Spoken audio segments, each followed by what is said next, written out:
Welcome to Global Energy Insights Plus today. Today we're looking at the new merger between Shell and Equinor in the North Sea. And as you know, this is a new development playing out in the North Sea area of the United Kingdom.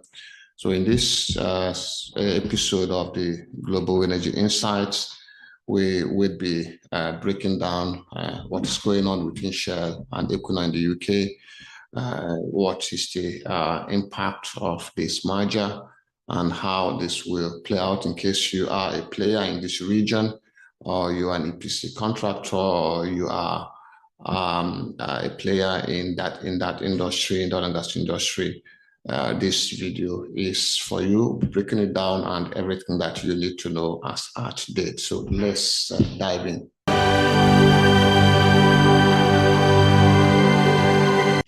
So this in-depth analysis is quite groundbreaking. The name of the merger between Shell and Equinor is ADURA. I know it's a new name in the industry, and everyone be wondering what is going on. So it's a joint venture between Shell and Equinor. It's actually a very strategic partnership and a significant transformation in the UK continental shelf operations.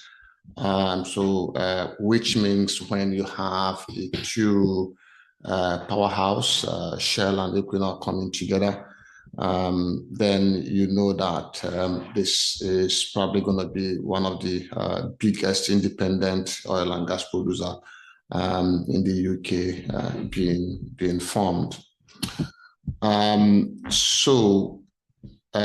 Let's look at the name. The name ADURA is unique and doesn't reflect Shell and Equinor. So it seems to be something completely new.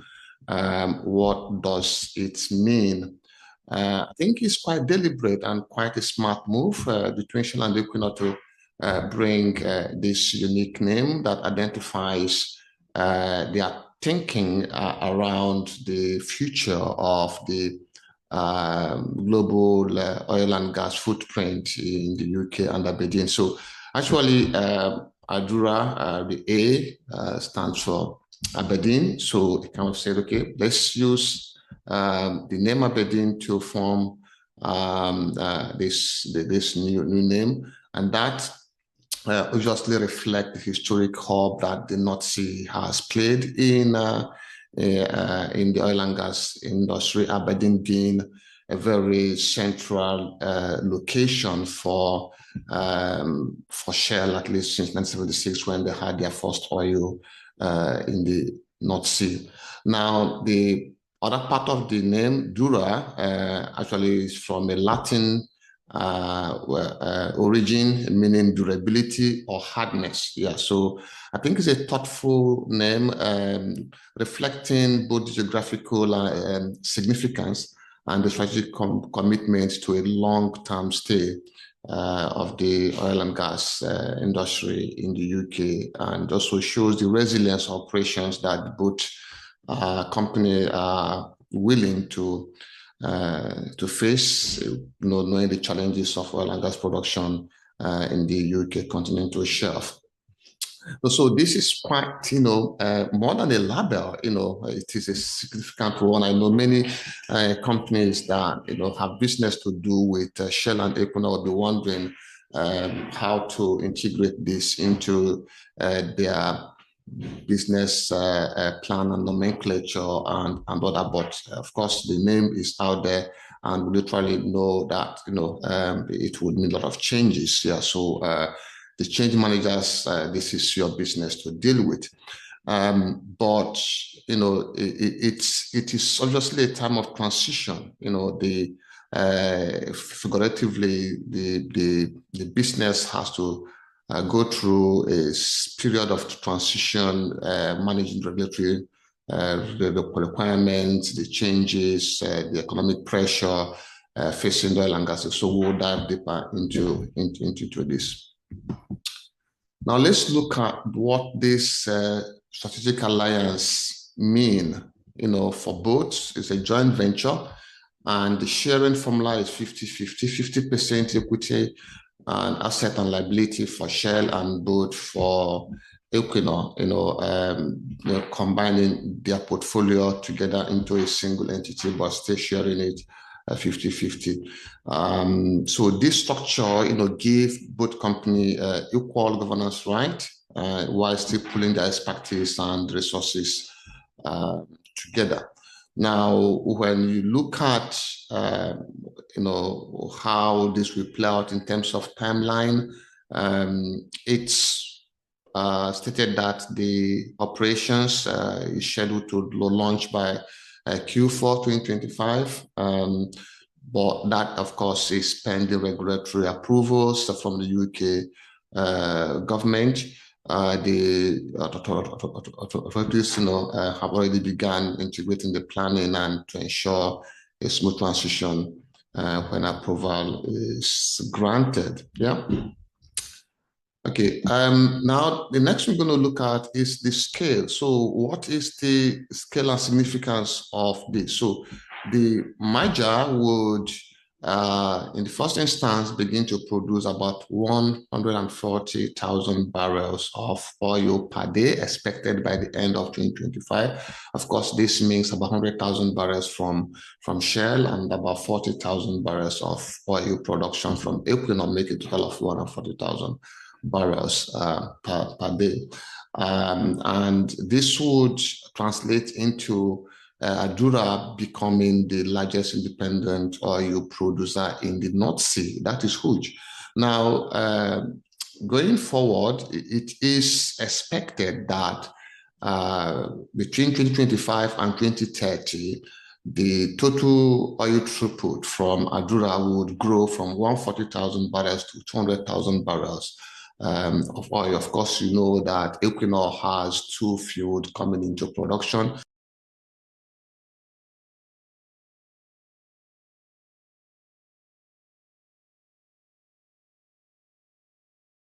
Yeah, about that. So £4 billion plus.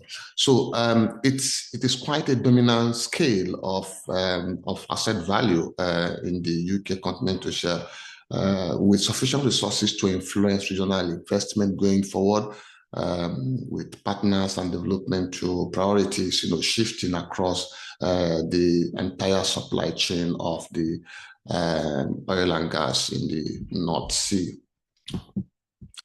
Now, what does Shell bring to this joint venture?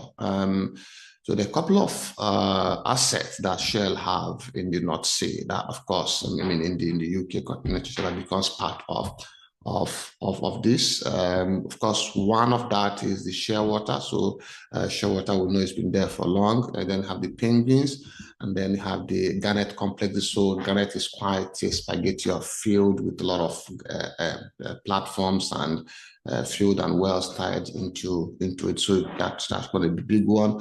Nelson is also going to be joining that as well. PS, Jackdaw, the Victory Field as well would be coming into that. There will also interest in Clare and Shell as well would be coming in, and this could be a total of 100,000 barrels of oil equivalent daily. But for Equinor, we know that Equinor has the Marina Heavy Oil Field. Rosebank, of course, would be a major new field coming into ADURA.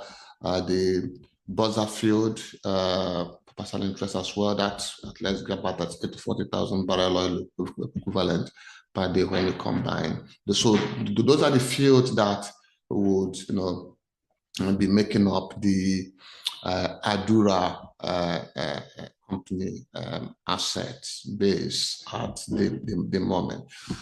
Now, let's look at what is driving this change. There are a couple of factors that, when you look at the value drivers for Shell and Equinor, in this joint venture merger. what is actually the value driver for them? So number one is the economic pressure. The UK has imposed a 75% windfall tax on oil companies. So this is huge. In addition to the fact that most of the fields in the North Sea for these companies are aging, so the operational cost, maintenance cost is quite high. And some of these fields are going to decline, and most of them are cutting water. The production pressures are dropping, so the oil recovery forecast for these fields are, quite declining. So when you add it to the cost of the operation cost and the high windfall tax, you could see that the free cash flow forecast for these fields would be very narrow. So there is need to, bring efficiency between the two companies, through synergy of operations, both at the top and the low level of management and the above operation field as well. So bringing the efficiency between Shell and Equinor makes sense in this instance to be able to, reduce the cost on the company instead of paying one two windfall tax, we're paying one, and quite a lot of that cost overhead would be reduced, and hopefully that's something that we will begin to see. The other thing is that when you look at the position of Shell and Equinor in the UK at the moment, they are quite in different positions. Where Shell is perceived to be cash rich, Equinor has tax losses that it has carried forward from over the years, and bringing that into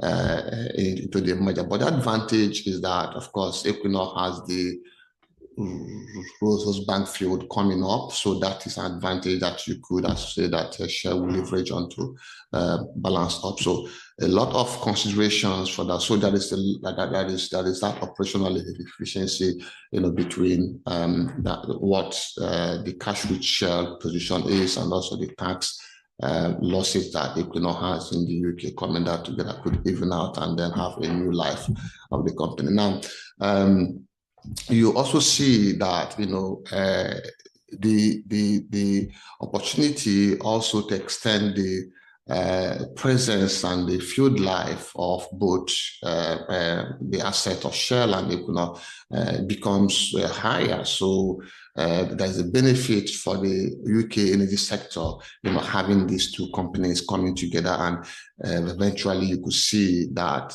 the life of the operating field, their presence in the UK oil and gas sector would be longer than having the Shell to sell everything and I'd probably leave, or Equinor doing the same.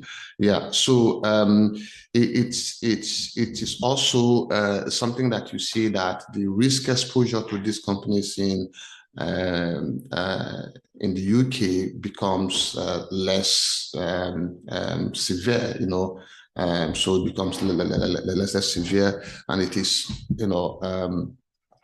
something that the other companies, that maybe the PPCI companies, becomes a lot more easier to manage all these assets under one portfolio. Now let's look at the office. Maybe you're asking yourself, where would the office be? Where is it going to be located? Well, ADURA will be headquartered in the Aberdeen office of Shell, the Silverfin building in the Union Street. So that, of course, reinforces the commitment of the Shell to the UK oil and gas sector. Now, this of course, comes with a lot of challenges with the employees and that. So it is my understanding is that a lot of the staff and employees in Shell and Equinor are going to be retained, and some of them, of course, might make a decision to look for something else. But of course, the drive is to have leadership that brings together the leadership from Shell and Equinor together to form the leadership structure for the company. Of course, there's not been any announcement that has been made concerning who is going to lead the company or who is going to be the CEO or the leader. So we will be looking out for that, and I will bring that to you as well once it is announced. Now, I've touched on this before, the timeline. So the initial announcement of this joint venture was made in December 2024. The new name of the company, the joint venture ADURA, was announced this June, I think June 28. It was announced. But by Q4 2025, it is expected that regulatory approvals will all be done and the formal launch of operation with 140,000 barrels of oil target would commence. We hope that they don't hit a snag in the pursuit of the regulatory permits required to get everything. UK is quite sensitive at this moment when it comes to regulatory approvals, especially in the area of environmental approvals and all that. So, and what we see is that between 2025 and 2030, ADURA is expected to grow oil production to 200,000 barrels of oil equivalent per day, with improving efficiency and also the new field development from Shell and from Equinor coming together. Yeah. So now let's look at the risk and challenges. So of course we know that the first risk with this is the regulatory hurdles. The joint venture requires approvals for regulatory hurdles, and this has to happen. Yeah, it has to happen. So we expect that the regulatory requirements would not be delayed. Yeah, we expect that it will not be delayed, but that the companies would get what they want from the UK continental UK oil and gas regulators. We also see a risk in terms of the legal activism and those who oppose oil and gas production in the UK. There are quite a lot of activists, like the lack of Greenpeace and all that. So there has been a legal battle over Rosebank and Jackdaw potentially, so that we expect that could continue. We also see there is, of course, the potential risk of increasing the windfall tax again, and that's something that could happen, could still happen, even more again that I would think so. And what also we see is we'll see also the commercial liabilities of these assets. The infrastructure could present a long-term financial challenge. But I think the biggest part of the hurdle ahead is the cultural integration of the two companies. These are well-established, matured companies with processes that exist. So bringing these two companies together, systems clash, cultural clash, behavior clash. So there is a lot of challenge that the change managers need to roll their sleeves and really begin to unbundle this risk and begin to find smart solutions to make sure that the cultural integration between the two companies is seamless, not to impact the target of operational results that has been promised as a result of this. So this is definitely a risk. Of course, when you look at who does this affect, well, other players in the oil and gas industry will be looking at this. So the supply chain affected. The EPC contractors will be affected. Of course, there could be also the business side, coming into the economy. You could have a new company being floated in the stock market as well. So the local businesses that depend on Shell and Equinor, you need to adjust into the new dynamics of the company. That will be contract changes affected as well. So these are the kind of changes that we will see. Yeah. So it is something that I think is a good move from Shell. That's my view. So what do you think? Do you think this is a good move from Shell and Equinor? Do you disagree with me? Yeah, on this. Yeah. So let me know about your thoughts in the comment section. Yeah, on this. So do you think that this move is very smart, or do you expect that other companies are going to use this and say, okay, let's merge together and then form a new joint venture? Do you see more ADURA coming forward? Do you see more ADURA being formed in the next few years? So what are your concerns about this particular joint venture? Are you a Shell staff, Equinor staff? Do you have concerns?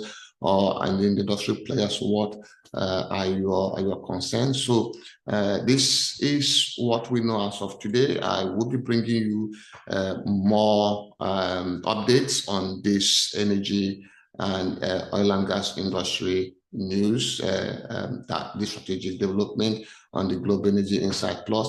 And if there is any topic that is very hot in your mind and you are curious to know about, just drop it in the comment section and I will pick it up and then do a quick research and do a detailed research for you, and then be able to present. So thank you once again.